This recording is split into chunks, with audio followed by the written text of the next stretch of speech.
You're listening to ReachMD XM 157, the channel for medical professionals. Welcome to Advances in Women's Health. Your host is Dr. Lisa Mazzullo, Assistant Professor of Obstetrics and Gynecology at Northwestern University Medical School, the Feinberg School of Medicine. You're listening to ReachMD, the channel for medical professionals. Welcome to Advances in Women's Health. I'm Dr. Lisa Mazzullo, your host, and with me today is Dr. Cassing Hammond, Director of the Section of Family Planning and Contraception at Northwestern University Medical Hospital. He's also the Director of OBGYN Services at the Rehabilitation Institute of Chicago. Welcome, Dr. Hammond. Thank you. It's nice to be here. It's a pleasure to have you. Today we're going to be discussing some of the challenges and the needs that need to be met of women with disabilities that you are specifically very close to as part of the Director of OBGYN Services at RIC. Tell us a little bit about your practice there. Well, we have a Center for Women with Disabilities at the Rehab Institute that's a multidisciplinary clinic that really serves women with about every kind of physical as well as cognitive disability that you can name.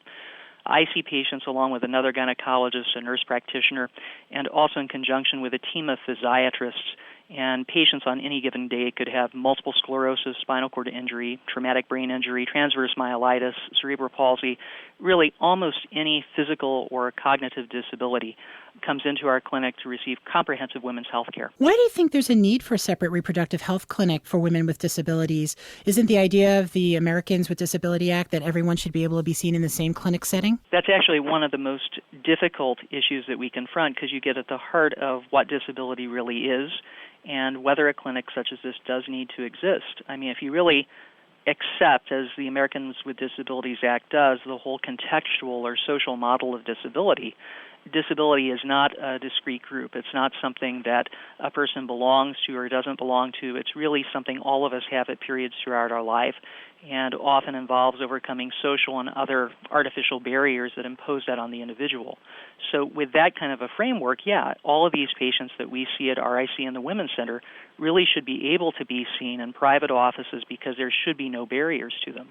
Now, what's interesting is if you accept the exact opposite model of disability, which is the medical model, which assumes that disability arises in the individual and is something to overcome, a la Tiny Tim and A Christmas Carol, or even the approach that Christopher Reeves tended to take, well, then you still are left with this issue of why is it that we segregate women's reproductive health care when you've got clinics that are providing comprehensive care based on the disability already at RIC. So, I think the fact that I work in this clinic means, yes, I do recognize there are some patients who it's justifiable having in this clinic, but we are constantly asking ourselves, what is it that unites our patients? What is it that our mission is at this tertiary care center for women with disabilities rather than simply sending these patients to routine gynae offices? I think the place where we come down is, first of all of our patients internally are seen by both an RIC physiatrist and us.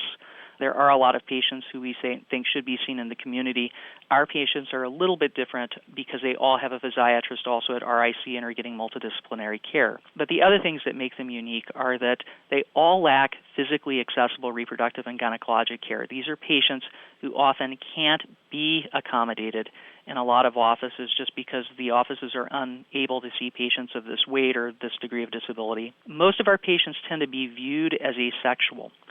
So a lot of times if these patients do seek care in private offices, gynecologists and other healthcare providers forget to ask about contraception, to ask about sexually transmitted screening because the immediate assumption is, well, this person's disabled, they couldn't possibly be having sex. I actually think that's a remarkably important issue because it's not just a question of that. So many younger people may have been injured and had started to have a sexuality that they were really enriched with and then are suffering this physical ailment often that is impacting upon them in so many ways that to deny that exists ever again, I think is only adding to the mental angst and physical concerns these people have. Well, I think you're right. And frankly, a lot of these patients who already suffer from low self-esteem may be even more likely on that basis to be taking sexual risks that we don't know about. And healthcare providers are often quite likely to try to dissuade some of these patients from getting pregnant because of certain concerns about the risk of pregnancy that may or may not be well-founded. At the same time, and this is ironic, they often are also dissuading these patients from obtaining effective contraception either because of unjustified fears of the contraception or because of this whole myth of asexuality, they don't perceive that they would be likely to be having sex regardless. Interesting. I'd like to talk a little more about that because obviously there are other reasons for contraceptive to be used besides contraception, for control of menorrhagia or the period for a woman who is just very difficult to deal with the hygiene of the situation. And so do you think that oral contraceptives can be used in patients that have a significant physical disability? A lot of what we do at the Rehab Institute is not truly evidence-based, and I'd like to kind of say that as a preface to this discussion. And it's probably going to be hard to get good evidence with respect to disability because it's very uncommon that we deal with pure disability. Oftentimes our patients, for example, have spinal cord injuries and some degree of traumatic brain injury, and so it's hard to get uniform groups to give good evidence. So a lot of what we rely on are appeals to physiology and also knowing what we're doing at RIC and what a lot of these other specialty clinics are doing to kind of create standard of care.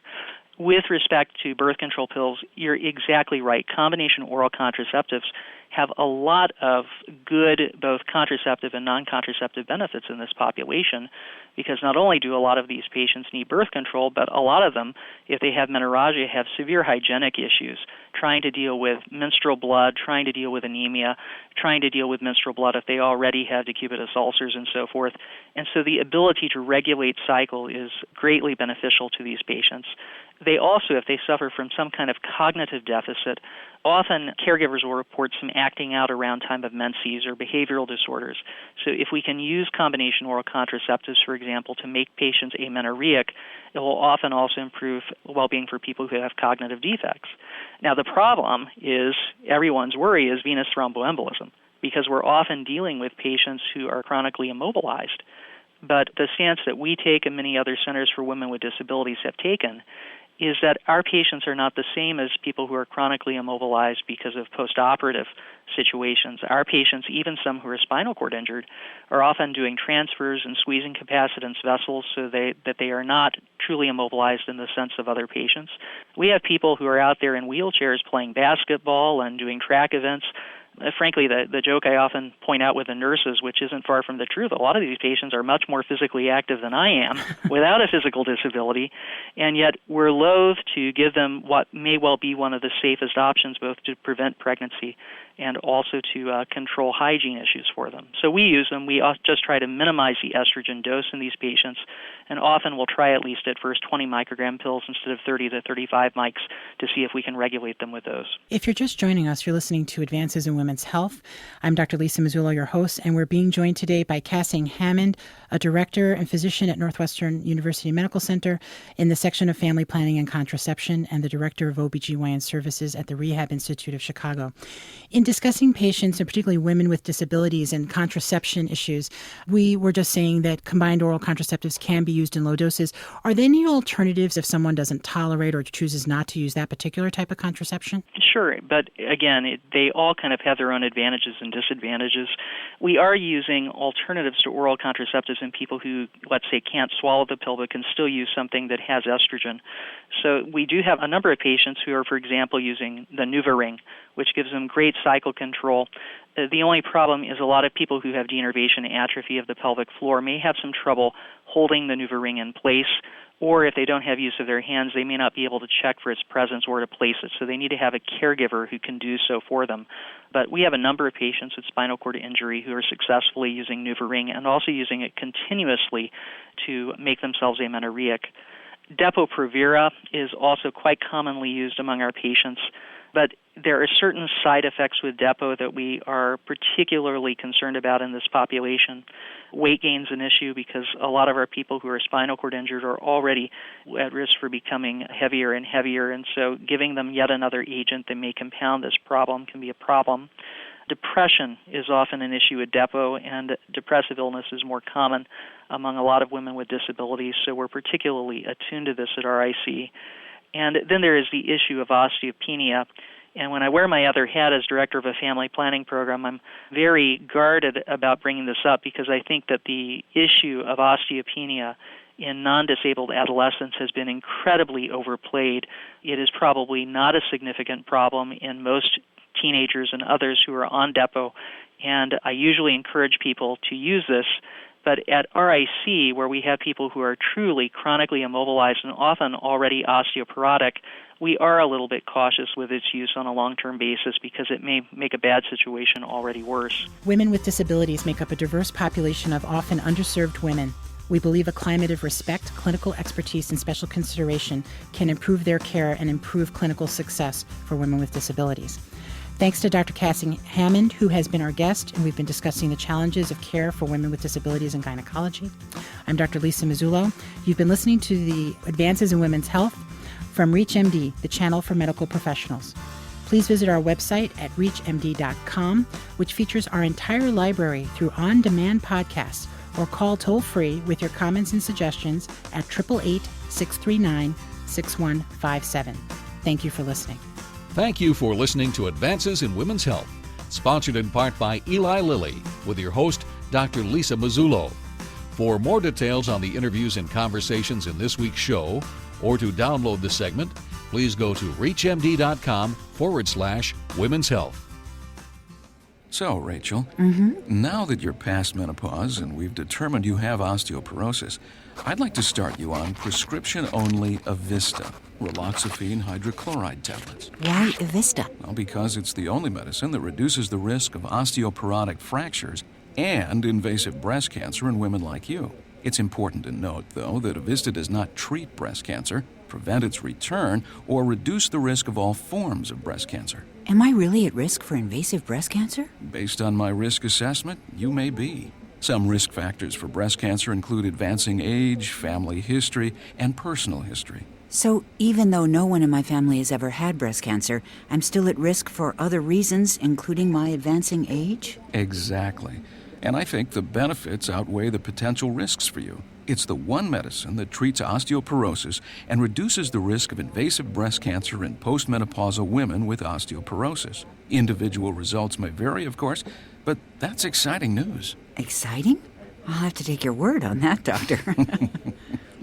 Evista increases the risk of blood clots and should not be used by women who have or have had blood clots in the legs, lungs, or eyes. Evista may increase the risk of dying from stroke in women at high risk for heart disease or stroke. Talk to your doctor about all your medical conditions. Seek care immediately if you have leg pain or warmth, swelling of the legs, hands, or feet, chest pain, shortness of breath, or a sudden vision change. Do not use Evista if you are pregnant, nursing, or may become pregnant, as it may cause fetal harm. Women with liver or kidney disease should use Evista with caution. Evista should not be taken with estrogens. Side effects may include hot flashes, leg cramps, and swelling.